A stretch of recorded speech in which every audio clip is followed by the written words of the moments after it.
திட்டமிடுதல் சார்ந்த அதிகாரங்கள் கிராம ஊராட்சி அளவில் பகிர்ந்தளிக்கப்பட்டு உள்ளூர் மக்கள் தங்களின் அடிப்படை தேவைகளுக்கு ஏற்ப அனைவரும் கலந்தாலோசித்து மக்கள் பங்கேற்புடன் உரிய திட்டங்களை கிராம ஊராட்சியின் நிதி, உள்ளூர் நிதி மற்றும் இதர அரசு துறை திட்ட நிதி ஆதாரங்களுக்கு தகுந்த வகையில் தயார் செய்து அவற்றை நிறைவேற்றிட உறுதுணையாக இருப்பதே கிராம ஊராட்சி வளர்ச்சி திட்டமாகும்.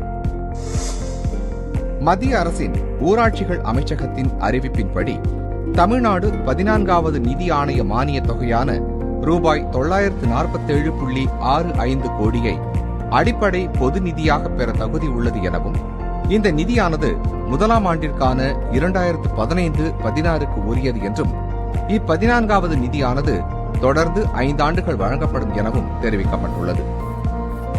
இந்த நிதியானது கிராம ஊராட்சிகளின் அடிப்படை தேவைகள் மற்றும் அத்தியாவசியமான பணிகளை மேற்கொள்ளும் பொருட்டு கிராம ஊராட்சிகளுக்கு விடுவிக்கப்படும் என 14வது நிதி ஆணையம் பரிந்துரை செய்துள்ளது.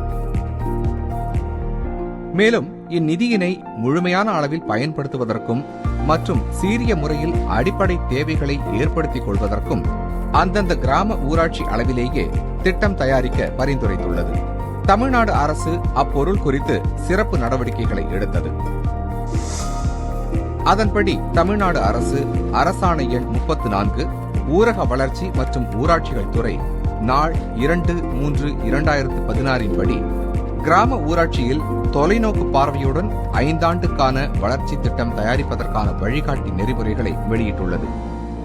தற்பொழுது நாம் கிராம ஊராட்சி வளர்ச்சி திட்டத்தினை ஒரு கிராமத்தில் அரசாணை எண்